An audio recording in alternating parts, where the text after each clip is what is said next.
47ኛው የአሜሪካ ፕሬዝዳንት የሆኑት ዶናልድ ትራምፕ ኦልሞስት ወደ 1 ዓመት እየተጠጋቸው ይገኛል። እንግዲህ ይሄኛው ሁለተኛ የስልጣን ዘመናቸው ነው። አሁን 11ኛ ወራቸው ላይ ይገኛሉ። ታዲያ በዚህ አጭር ቆይታቸው ውስጥ ትራምፕ እንግዲህ በስደተኛው ላይ እጅግ ከባባድ የሚባሉ ውሳኔዎችን ወስነዋል። እጅግ በጣም በርካታ፣ ብዙዎቹን አስለቅሰዋል፣ ብዙዎቹን አሳዝነዋል። ከዚህም የበለጠ ሊያደርጉ እንደሚችሉ ነው አሁን እየተናገሩ የሚገኘው። ዶናልድ ትራምፕ እንግዲህ በዚህ በ11 ወር ውስጥ ይህን ነገር ከፈጸሙ በቀጣይ በሚኖራቸው የ3 ዓመት ቆይታ ምን ሊሆን እንደሚችል መገመት አያቅትም። እጅግ በጣም ከባድ ነው። አክቹዋሊ የሌጋል ኬዞች እየገጠሟቸው ነው። ከፍርድ ቤትም ከህዝቡም ከተለያዩ የስቴት እንዲሁም ደግሞ የሲቲ ኦፊሻሎች ተቃውሞዎች እየገጠሟቸው ነው። ነገር ግን የሚገጥሟቸውን ሽንፈቶች በተለይ የፍርድ ቤት ሽንፈቶች አፒል እያደረጉ ይግባኝ እየጠየቁ አሁንም መታገላቸውንና ስደተኞችን ከሀገር ለማስወጣትና እንዳይገቡ ለማድረግ ሙሉ አቅማቸውን እየተጠቀሙ ይገኛሉ።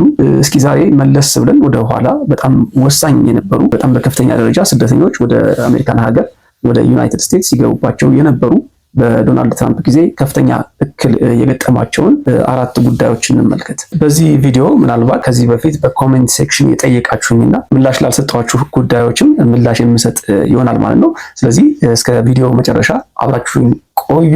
ታዲያ በቆይታችሁ እንደተለመደው ላይክ ማድረግ እንዳይረሳ፣ አዲስ ሆናችሁ የምትከታተሉ ደግሞ ሰብስክራይብ በማድረግ የሳሚ ዩቲዩብ ቻናል ቤተሰብ እንዲሆኑ ጋብዛለሁ። በድጋሜ አብራችሁን ቆዩ።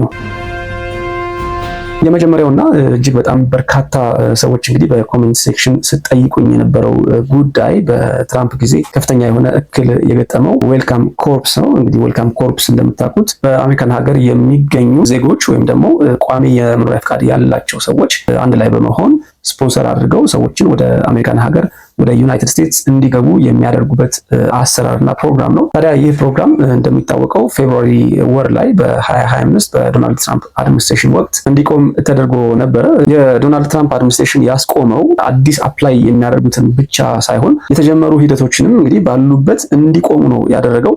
አዲስ አፕላይ ማድረግ አይቻልም። ፕሮሰስ ላይ የነበሩ ሰዎችም ኬሳቸው ባለበት እንዲቆም ተደርጎባቸዋል። ኢቭን ኦልሬዲ የፍላይት ስኬጁል የያዙ ሰዎችን እንዳይገቡ የተደረገበት ሁኔታ ነው የነበረው። ይህ በጣም እጅግ በጣም አሳዛኙ የዌልካም ኮርፕስ ፕሮግራም የገጠመው እክል ነው። ይህንን ፕሮግራም ተማምነውና በጣም ሲጠብቁ የነበሩ በርካታ ሰዎች ነበሩ። እጅግ በጣም አሳዛኝና ልብ ሰባሪ እንደነበረ የምናስታውሰው ነው።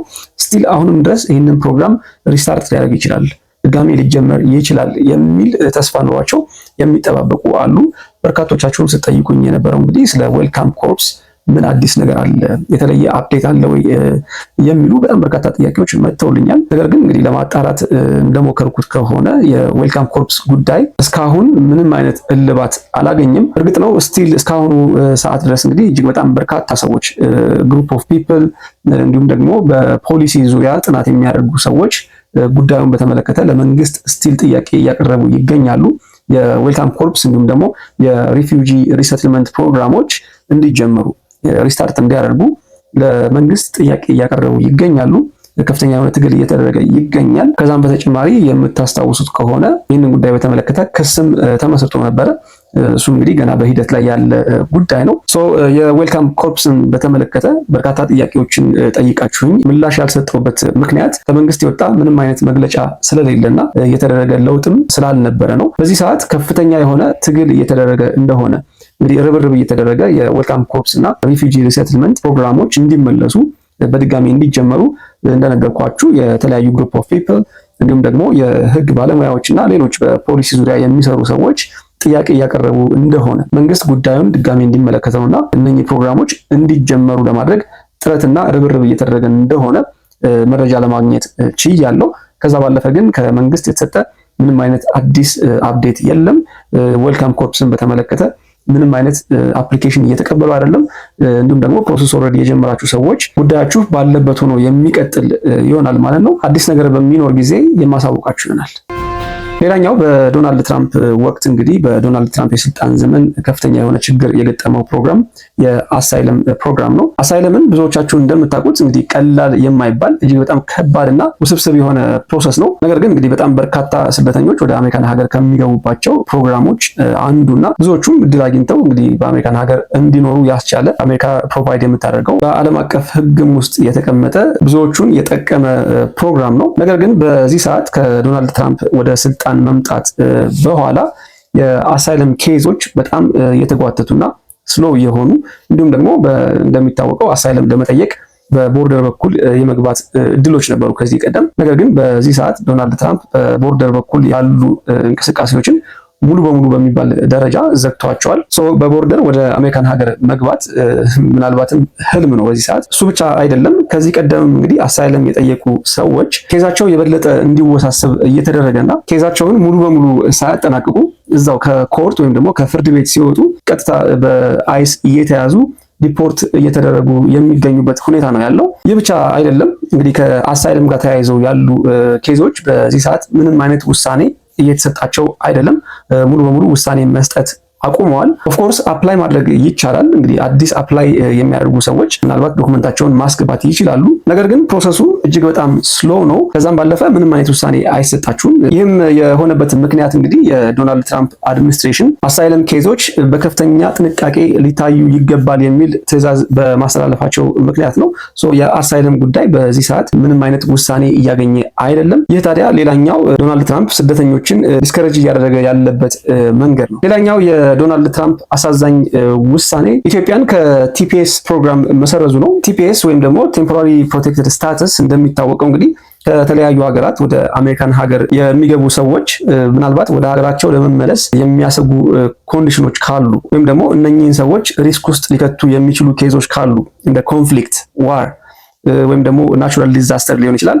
እንደዚህ አይነት ኬዞች ባሉበት ሁኔታ እነኚህ ሰዎች ወደዛ ሀገር መመለስ ስለማይችሉ ወደ ሀገራቸው ተመልሰው መግባት ስለማይችሉ አሜሪካ የምትሰጠው ከለላ ወይም ደግሞ ፕሮቴክሽን ነው። ታዲያ ኢትዮጵያ ከ2-3 ዓመታት በፊት ይህንን የከለላ ፕሪቪሌጅ አግኝታ ነበረ ወይም ደግሞ በቲፒኤስ ተጠቃሚ ከሆኑ ሀገራት መካከል ተካታ ነበረ። በአሁኑ ሰዓት የዶናልድ ትራምፕ አድሚኒስትሬሽን ቲፒኤስን በተመለከተ ኢትዮጵያ ያለችበት ሁኔታ ሰላማዊ በመሆኑና እንግዲህ እነኚህ ከኢትዮጵያ የመጡ ዜጎች ወደ አገራቸው የሚመለሱ ያን ያክል ሪስክ ውስጥ የሚወድቁበት ሲቹዌሽን የለም ወይም ደግሞ ኮንዲሽን የለም በማለቱ ምክንያት ኢትዮጵያ አሜሪካ በምትሰጠው የቲፒኤስ ፕሮግራም ተጠቃሚ እንዳትሆን ሆናለች ማለት ነው። ቲፒኤስ ኖሯችሁ አሳይለም አፕላይ ያደረጋችሁ ሰዎች that's good for you። ብዙዎቻችሁ በዚህ አድቫንቴጅ ተጠቅማችኋል። ትክክለኛ ውሳኔ ነው የወሰናችሁት። የተሰጣችሁ ቲፒኤስ ዴድላይኑ ሲያልቅ አትሊስት የፔንዲንግ አሳይለም ኬዝ ስላላችሁ ሌጋሊ በአሜሪካን ሀገር መቆየት ትችላላችሁ። ለዛም ነው ትክክለኛ ውሳኔ ነው ያልኩት። ነገር ግን የቲፒኤስ ፕሮግራም ተጠቃሚ ብቻ ከሆናችሁ የዶናልድ ትራምፕ ባወጣው አዲሱ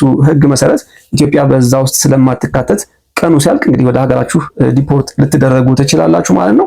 ከዚህ ቀደምም ይህንን በተመለከተ ቪዲዮ ሰርችላችኋለሁ። በፍጥነት ከጠበቃ ጋር በመነጋገር አጀስትመንት ኦፍ ስታተስ ልታደርጉ ይገባል። ያን ማድረግ የማትችሉ ከሆነ ግን እንግዲህ በአዲሱ የዶናልድ ትራምፕ ሕግ መሰረት ወደ ሀገራችሁ የምትመለሱ ይሆናል ማለት ነው።